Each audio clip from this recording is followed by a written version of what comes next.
Hello everyone, कैसे हैं आप लोग। उम्मीद है बहुत अच्छे होंगे और बहुत अच्छी आप तैयारी करके जाएंगे आज। ठीक है, तो आज एग्जाम देने से पहले इस क्लास को पूरा देख लेना, क्योंकि यहाँ से बहुत इंपॉर्टेंट क्वेश्चन बनने वाले हैं दोस्तों। और अगर आपको याद हो जाते हैं तो बहुत बेटर हेल्प करेंगे आपके एग्जाम में। ठीक है, तो दोस्तों पहला क्वेश्चन है, बिना किसी देरी के मैं बोल रहा हूँ यहाँ पे। पहला क्वेश्चन है दोस्तों कि एक्सेल का डिफॉल्ट फाइल एक्सटेंशन क्या है 2010 और उसके बाद में क्या है, बताइए दोस्तों। एक्सेल का फाइल एक्सटेंशन क्या है, डिफॉल्ट DOCX है, .XLSX है, या PPTX है, या XLMS है। दोस्तों यहाँ पे फाइल एक्सटेंशन की बात की जाए तो आ सकता है फाइल का प्रकार, मतलब क्या बोल सकते हैं इसको, फाइल का एक्सटेंशन मतलब फाइल का प्रकार। ठीक है, तो यहाँ पे क्या होगा दोस्तों, एक्सेल का होगा दोस्तों .XLSX। ठीक है, बी ऑप्शन इज राइट। ठीक है, बात करें दोस्तों DOCX किसका होता है, MS वर्ड का होता है, याद कर लेना दोस्तों, MS वर्ड का होता है DOCX। ठीक है, PPTX किसका होता है दोस्तों, पावर पॉइंट का होता है। किसका दोस्तों, पावर पॉइंट का होता है। क्लियर यहाँ तक का। ऐसे समझो, जैसे मान लो एक फाइल है ABC.XLSX, तो ये किसकी है दोस्तों, एक्सेल की फाइल है। ठीक है, अब चलते हैं दोस्तों आज दूसरे पर्सन की ओर। दूसरा पर्सन है हमारा, एक्सेल में नई वर्कबुक खोलने की शॉर्टकट क्या है। एक्सेल में नई वर्कबुक खोलने की शॉर्टकट क्या है, नई वर्कबुक की बात की जा रही है यहाँ पे। क्या है भाई नई वर्कबुक खोलने की शॉर्टकट की, Ctrl+O है, Ctrl+N है, Ctrl+S है, या Ctrl+W है। दोस्तों यहाँ पे नई वर्कबुक की बात की जाए तो Ctrl+N है दोस्तों। क्या है दोस्तों, Ctrl+N है। ओके, और नई वर्कशीट की बात की जाए तो देखो, वर्कबुक की बात की जाए तो ये है, और नई वर्कशीट की पूछे आपसे, किसकी दोस्तों, वर्कशीट की पूछता है आपसे, तो वर्कशीट की क्या होगी, नई वर्कशीट की शिफ्ट के साथ में F11। क्या दोस्तों, शिफ्ट के साथ में F11 होगा। क्लियर यहाँ तक का। ओके, अब चलते हैं दोस्तों आज के अगले क्वेश्चन की ओर। अगला क्वेश्चन है हमारा तीसरे नंबर का, सेवेज डायलॉग बॉक्स खोलने का शॉर्टकट क्या है। सेवेज डायलॉग बॉक्स खोलने का शॉर्टकट क्या है, F12, Ctrl+S, शिफ्ट F2, या Alt+S। दोस्तों बात की जाए यहाँ पे सेवेज डायलॉग बॉक्स की, तो वो खोलेगा दोस्तों F12। क्या दोस्तों, F12 ओपन करेगा। और Ctrl+S क्या करता है दोस्तों, सेव करता है। ठीक है, ओके। अब चलते हैं दोस्तों आज के तीसरे प्रश्न की ओर। तीसरा है, एक्सेल में डिफॉल्ट रूप से कितने वर्कशीट होते हैं। एक्सेल 2013 से, कहां से दोस्तों, एक्सेल 2013 से पूछ रहा है ये। तो एक्सेल 2013 की बात करें, एक्सेल 2013 और उसके बाद हमेशा ध्यान रखना, जो वर्कशीट होती है उसके मतलब बाद वर्कशीट जो होती है दोस्तों वो होती है एक। कितनी होती है दोस्तों, एक होती है। लेकिन उससे पहले जैसे कि 2007 हो गया, 2010 हो गया। ठीक है, इनमें जो वर्कशीट होती थी दोस्तों, तीन दिखती थी शुरुआत में। ठीक है, तो यहाँ पे आएगा एक। ठीक है, तीन किस में आते हैं दोस्तों, 2007 में तीन थे और 2010 में भी दोस्तों तीन थे। ओके, लेकिन यहाँ पे पूछ रहा है 2010 से, तो एक आएगा यहाँ पे। ठीक है, ओके। अब चलते हैं दोस्तों आज के अगले क्वेश्चन की ओर। अगला क्वेश्चन है हमारा, एक्सेल में वर्कशीट का डिफॉल्ट नाम क्या होता है। Book number 1, sheet number 1, excel 1, या डाटा 1। तो दोस्तों यहाँ पे वर्कशीट का डिफॉल्ट नाम पूछ रहा है, ये क्या होगा भाई, जल्दी से बताइएगा। वर्कशीट का डिफॉल्ट नाम क्या होगा। तो दोस्तों वर्कशीट का डिफॉल्ट नाम होता है शीट नंबर 1। ठीक है, और वर्कबुक का क्या होता है दोस्तों, वर्कबुक का होता है एक तरीके से, वर्कबुक जो होती है ना उसका होता है दोस्तों बुक नंबर 1। क्लियर यहाँ तक का। ओके, और वर्कशीट का क्या होता है, सीट नंबर 1 होता है। क्लियर यहाँ तक का। ओके, अब चलते हैं दोस्तों आज के पांचवें प्रश्न की ओर, सॉरी छठे प्रश्न की ओर। छठा प्रश्न है, एक्सेल में एक सेल को यूनिकली पहचानने के लिए किसका प्रयोग किया जाता है। बताइए दोस्तों किसका प्रयोग किया जाता है। मतलब एक तरीके से ये पूछ रहा है कि भाई सेल का नाम कैसे लिखा जाता है, या उसको कैसे पहचाना जाता है। जैसे मैं लिख दिया यहाँ पे A और 1 लिख दिया, तो यहाँ पे A क्या हो जाएगा भाई, ए तो क्या हो जाएगा आपका यहाँ पे कॉलम हो जाएगा। ठीक है, ए तो क्या हो जाएगा आपका कॉलम हो जाएगा। ठीक है, और यहाँ पे 1 क्या हो जाएगा दोस्तों आपका रो हो जाएगा। तो यहाँ पे आएगा रो प्लस कॉलम लेटर से, केवल रो नंबर से, केवल कॉलम से, या फॉर्मूला से। तो यहाँ पे आएगा रो नंबर से और कॉलम लेटर से, दोनों से पहचाना जाएगा। लेकिन पहले कौन आता है, पहले कॉलम लेटर आता है और बाद में क्या आता है, रो नंबर आता है। देखिएगा पहले क्या आ रहा है दोस्तों, यहाँ पे कॉलम लेटर आ रहा है और बाद में क्या आ रहा है दोस्तों, रो नंबर आ रहा है यहाँ पे। ठीक है, अब चलते हैं दोस्तों आज के सातवें प्रश्न की ओर। सातवां है, एक्सेल में रो और कॉलम के मिलने से क्या बनता है। एक्सेल में रो और कॉलम के मिलने से क्या बनता है, टेबल, सीट, सेल, या फॉर्मूला।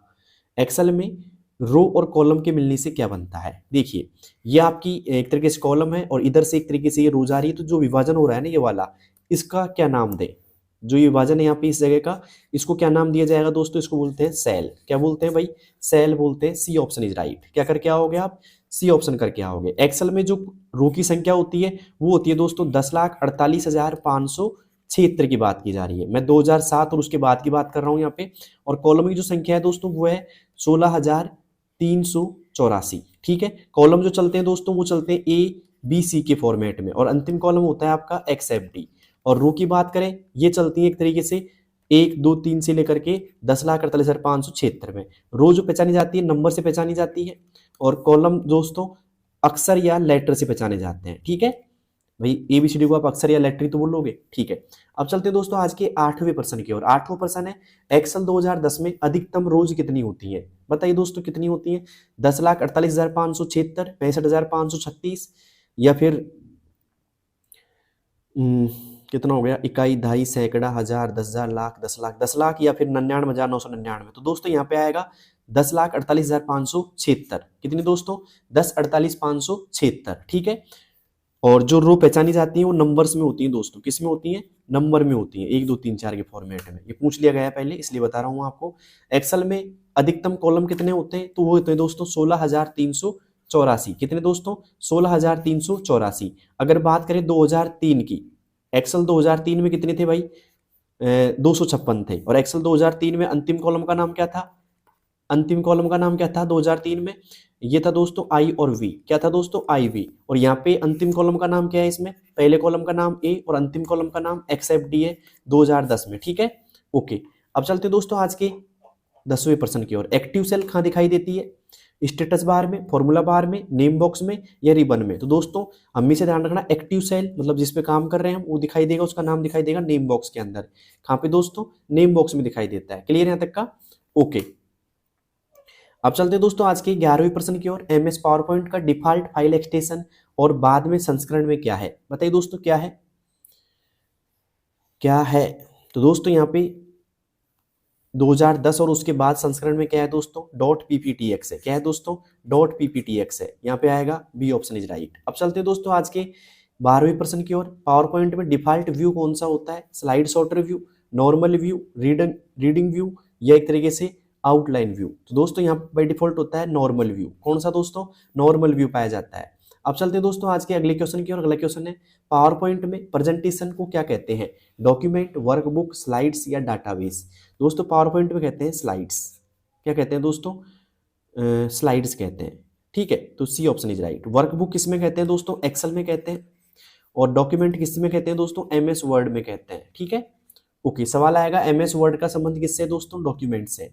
अब चलते हैं दोस्तों आज के अगले क्वेश्चन की ओर। अगला क्वेश्चन है, पावर पॉइंट में टेम्पलेट का प्रयोग किसके लिए होता है? डाटा एनालिसिस के लिए, प्री डिजाइन स्लाइड फॉर्मेटिंग के लिए, स्पेल चेक के लिए, एनिमेशन इंसर्ट के लिए? पावर पॉइंट में टेम्पलेट का प्रयोग किसके लिए होता है दोस्तों? प्री डिजाइन स्लाइड फॉर्मेटिंग के लिए। B option is right.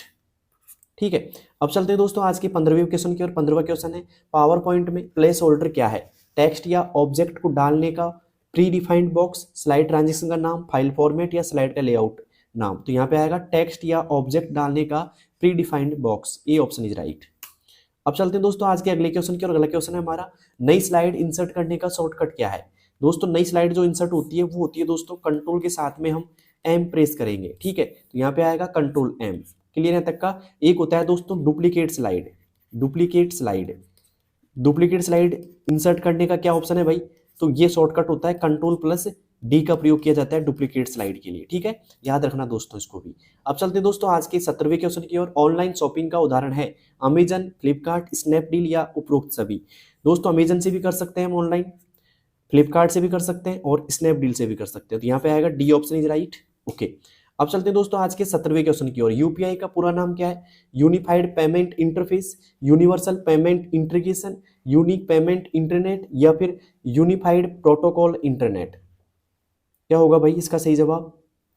तो यहाँ पे आएगा यूपीआई का पूरा नाम यूनिफाइड पेमेंट इंटरफेस। क्या आएगा दोस्तों? यूनिफाइड पेमेंट इंटरफेस आएगा। ठीक है, अगर फुल फॉर्म पूछी जाए तो आपको ध्यान रखना है दोस्तों, गलत नहीं करके आनी है इसको। अब चलते हैं दोस्तों आज के 18वें प्रश्न की ओर। आईआरसीटीसी की वेबसाइट किसके लिए प्रसिद्ध है? फ्लाइट टिकट के लिए, ट्रेन टिकट के लिए, मूवी टिकट के लिए, या बस टिकट के लिए? तो आईआरसीटीसी की जो वेबसाइट है दोस्तों वो है दोस्तों ट्रेन टिकट के लिए। किसके लिए दोस्तों? ट्रेन टिकट के लिए होती है। क्लियर है तक का? और यहाँ पे आ सकता है दोस्तों, ट्रेन की बात आए तो रेलवे से संबंधित मैं एक सवाल कर देता हूँ आपसे। जैसे मान लो आपको पीएनआर की पूछताछ करनी है तो किस नंबर पे करोगे दोस्तों? 139 पे करनी होती है। किस पे दोस्तों? 139 पे करनी होती है। तो ये ध्यान रखना, कई बार आता है कि पीएनआर संबंधित जानकारी किस नंबर पे लेंगे? 139 पे लेंगे। ठीक है, अब चलते हैं दोस्तों आज के 19वें सवाल की ओर। ऑनलाइन मीटिंग सॉफ्टवेयर कौन सा है? Zoom, Google Meet, Microsoft Teams या उपरोक्त सभी? तो दोस्तों यहाँ पे आएगा जूम भी होता है भाई ऑनलाइन मीटिंग में, गूगल मीट भी होता है, माइक्रोसॉफ्ट टीम भी होता है, तो उपरोक्त सभी आएगा यहाँ पे। ठीक है, ओके। अब चलते हैं दोस्तों आज के 20वें प्रश्न की ओर। 20वां प्रश्न है एफटीपी का पूरा नाम क्या है भाई? एफटीपी का पूरा नाम क्या है?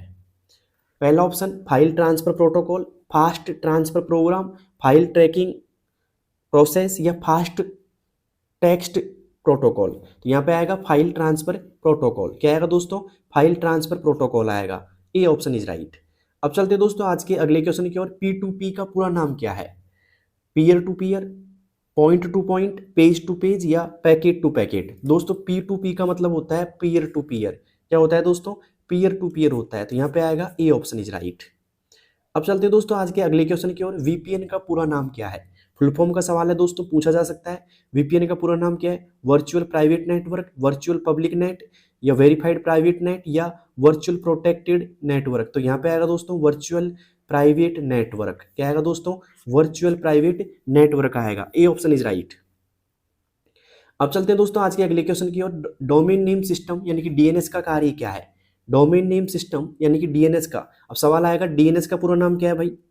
D for domain, N for name और एस फॉर सिस्टम। तो डीएनएस का पूरा नाम पता लग गया है दोस्तों, आपको याद रख लेना इसको। अब ये पूछ रहा है कि इसका कार्य क्या है? आईपी एड्रेस को डोमेन नेम में बदलना, फाइल स्टोरेज या फिर वायरस प्रोटेक्शन या बैंडविड्थ बढ़ाना? तो यहाँ पे आएगा दोस्तों आईपी एड्रेस को डोमेन नेम में बदलना। बदल सकते हैं आराम से। ठीक है, अब यहाँ पे आईपी का पूरा नाम क्या होता है भाई? ये भी पूछा जा सकता है। तो आईपी का पूरा नाम होता है इंटरनेट प्रोटोकॉल। इंटरनेट प्रोटोकॉल होता है। क्लियर है तक का? ओके। अब चलते हैं दोस्तों आज के अगले क्वेश्चन की ओर। अगला क्वेश्चन हमारा 24वां यहाँ पे। वीओआईपी का पूरा अर्थ क्या है बताइए? वीओआईपी का अर्थ क्या है या पूरा नाम क्या है इसका? Voice over internet protocol, video over internet protocol, virtual over IP या वेरीफाइड आईपी ऑप्शन? तो यहाँ पे आएगा दोस्तों वॉइस ओवर इंटरनेट प्रोटोकॉल। क्या होगा दोस्तों? Voice over internet protocol. A option is right. ठीक है, अब चलते हैं दोस्तों आज के अगले क्वेश्चन की ओर। अगला क्वेश्चन है हमारा यहाँ पे 25वां। वर्ड में, एमएस वर्ड में टैब स्टॉप में निम्नलिखित में से कौन सी अलाइनमेंट संभव नहीं है? डेसिमल अलाइनमेंट, सेंटर अलाइनमेंट, बार अलाइनमेंट या जस्टिफाई? दोस्तों टैब स्टॉप पोजिशन की बात की जाए तो ये निकलता कहाँ पे है? एक तरीके से बता दो आपको, होम टैब के पैराग्राफ ग्रुप में निकलता है ये। अगर आपने एमएस वर्ड पढ़ रखा हो अच्छे से तो। ये दिल कैसे बन गया भाई, हटाते हैं इसको। ठीक है, PARAGRAPH पैराग्राफ ग्रुप के, GROUP ग्रुप के जो पैराग्राफ ग्रुप में है ना, वहाँ पे एक आता है टैब ऑप्शन, टैब्स का ऑप्शन आता है, वहाँ से निकलता है दोस्तों टैब स्टॉप पोजीशन। तो यहाँ पे कौन कौन से अलाइनमेंट इसमें संभव नहीं है? तो देखो ये संभव है, ये भी है, सेंटर अलाइनमेंट भी है, बार अलाइनमेंट भी है, लेकिन जस्टिफाई अलाइनमेंट नहीं है इसके अंदर। ठीक है, ये नहीं है दोस्तों इसके अंदर। तो यहाँ पे आएगा डी ऑप्शन इज राइट। मैं अलाइनमेंट की बात नहीं कर रहा, मैं कर रहा हूँ टैब स्टॉप पोजीशन के अंदर जो अलाइनमेंट निकलते हैं उनकी। ठीक है, ओके। अब चलते हैं दोस्तों आज के 26वें प्रश्न की ओर। फॉर्मेटिंग टूल बार में फॉन्ट साइज की मिनिमम और मैक्सिमम वैल्यू क्या है? ये क्या बोल रहा है दोस्तों?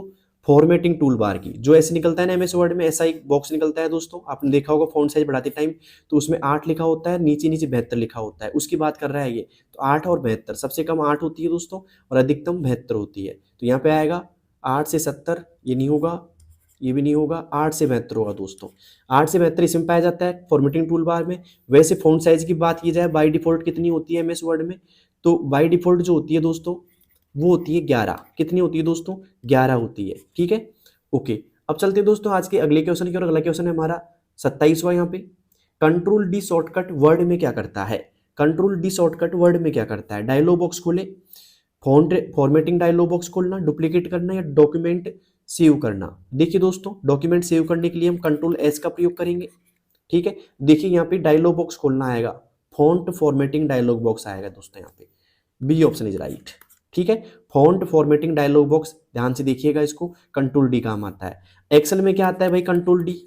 एक्सेल में कंट्रोल डी क्या काम आता है, बात करूँ कंट्रोल डी की एक्सेल में, तो कंट्रोल डी एक्सेल में काम आता है भाई डाउन फिल के लिए। किसके लिए दोस्तों, डाउन फिल करने के लिए। ओके, और बात करें दोस्तों पावर पॉइंट में क्या काम आता है, पावर पॉइंट में कंट्रोल डी क्या काम आता है, एक इंपॉर्टेंट शॉर्टकट की पूछ सकता है आपसे, डुप्लीकेट स्लाइड के लिए। किसके लिए दोस्तों, डुप्लीकेट स्लाइड के लिए काम आता है, डुप्लीकेट स्लाइड इंसर्ट करने के लिए, डुप्लीकेट स्लाइड इंसर्ट करने के लिए काम आता है दोस्तों। ठीक है, अब चलते हैं दोस्तों आज के अगले क्वेश्चन की और। अगला क्वेश्चन है हमारा 28वां, कंट्रोल जी शॉर्टकट वर्ड और एक्सेल में क्या करता है, find and replace dialog box में गो टू टैब एक्टिवेट करता है, गो टू डायलॉग बॉक्स खोलना, ठीक है, या फिर फाइंड डायलॉग बॉक्स खोलना, या फिर नन, इनमें से कुछ नहीं। तो दोस्तों यहाँ पे आएगा find and replace dialog box में गो टू टैब खोलना, ए ऑप्शन इज राइट। ठीक है, जो फाइंड एंड डायलॉग बॉक्स है उसमें गो टू टैब एक्टिवेट कर देता है ये। ठीक है,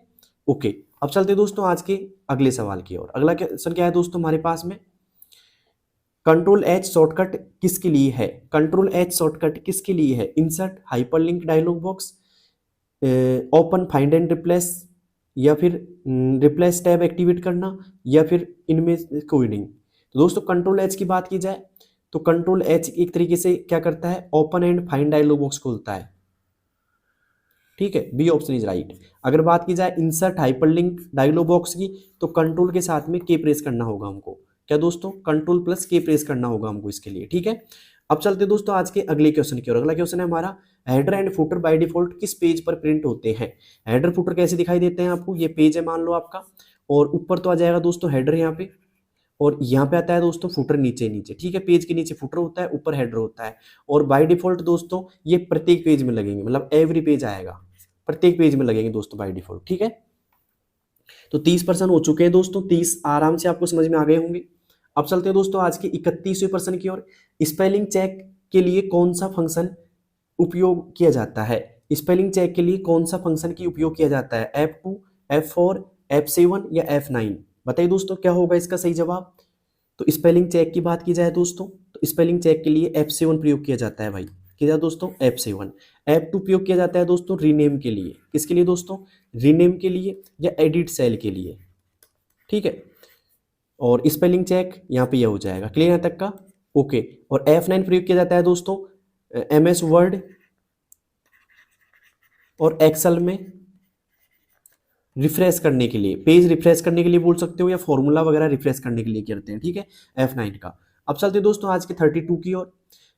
वर्ड डॉक्यूमेंट में अधिकतम कितने कॉलम इंसर्ट किए जा सकते हैं, वर्ड डॉक्यूमेंट की बात की जा रही है यहाँ पे, किसमें दोस्तों, वर्ड डॉक्यूमेंट में। तो अधिकतम 45, 50, 63 या 65।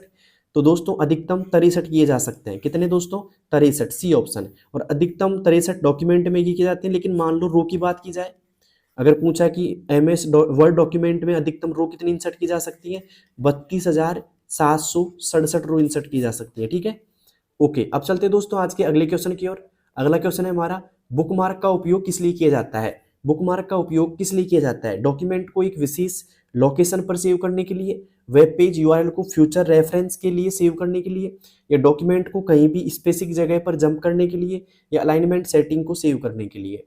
दोस्तों यहाँ पे आएगा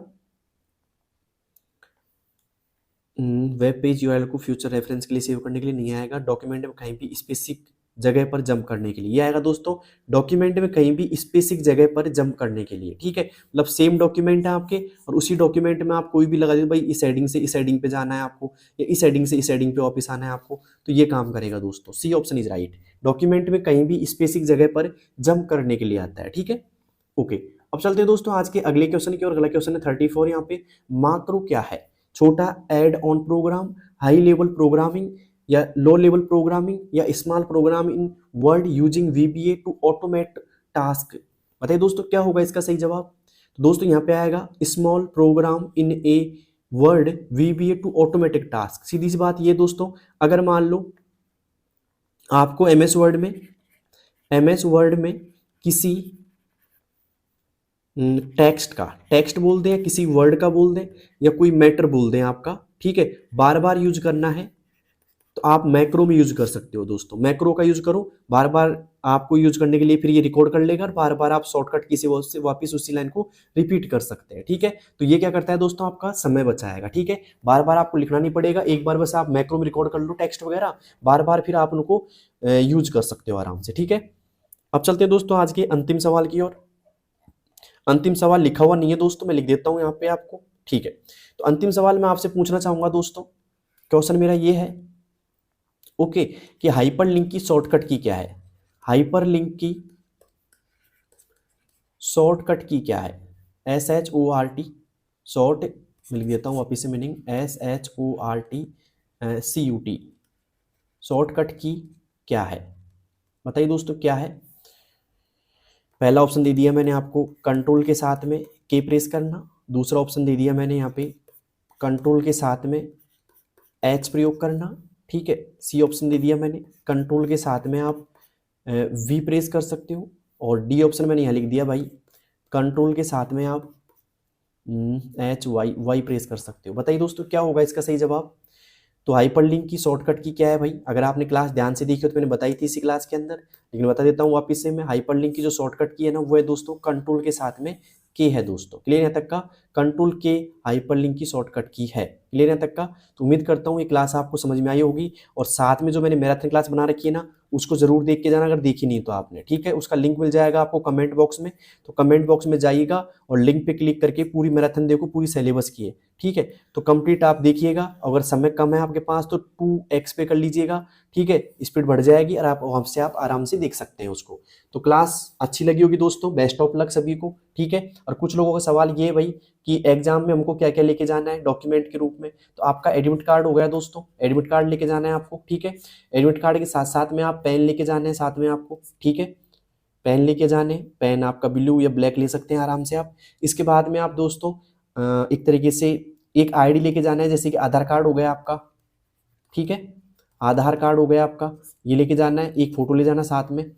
ठीक है, फोटो ले जाना, वैसे यूज तो नहीं आएगा लेकिन ले जाना साथ में फोटो। तो ये 3-4 चीजें आपको मस्ट ले जाना। ठीक है, ओके, और समय से पहुंच जाना है आपको। ठीक है, समय से पहुंच जाना है, 9:30 से पहले एंट्री ले लेना। ठीक है, ओके, तो उम्मीद करता हूं आप एक तरीके से बेटर तरीके से समझ गए होंगे। आपका जो एग्जाम होगा दोस्तों OMR सीट पे होगा, 35% आपको मिलेंगे, 35% आपको मिलेंगे दोस्तों, और 35 के 35 आपको करके आना है, क्योंकि 1% आपका 2 नंबर का रहेगा, तो मतलब 70 नंबर का आपका पेपर रहेगा। ठीक है, और दूसरी बात नेगेटिव मार्किंग होगी नहीं, मतलब नेगेटिव मार्किंग नहीं होगी। ठीक है, तो सारे पर्सन करके आना है, अगर गलत भी कर दिया तो गलत नहीं माना जाएगा। ठीक है, और जो बच्चे 14% सही कर देंगे वो क्या हो जाएंगे दोस्तों, पास हो जाएंगे। ठीक है, लेकिन करके आपको पूरे 35 आने हैं, और समय का विशेष ध्यान रखना है दोस्तों। समय आपको 1 घंटे का मिलेगा सिर्फ, कितने का दोस्तों, 1 घंटे का आपको समय मिलेगा। ठीक है, तो आपको 1 घंटे के अंदर पूरे 35% करने हैं। ठीक है, और आराम से समय का विशेष ध्यान रखते हुए करना है। ठीक है, ये नहीं कि पेपर में टिक लगा लो और फिर OMR में भरो ही नहीं, तो आराम से फिल करना है। OMR सीट में ऐसे फिल करना है, जैसे मान लो ऐसे आएंगे एक तरीके से, ऐसे 4 गोले आपको दिखाई देंगे।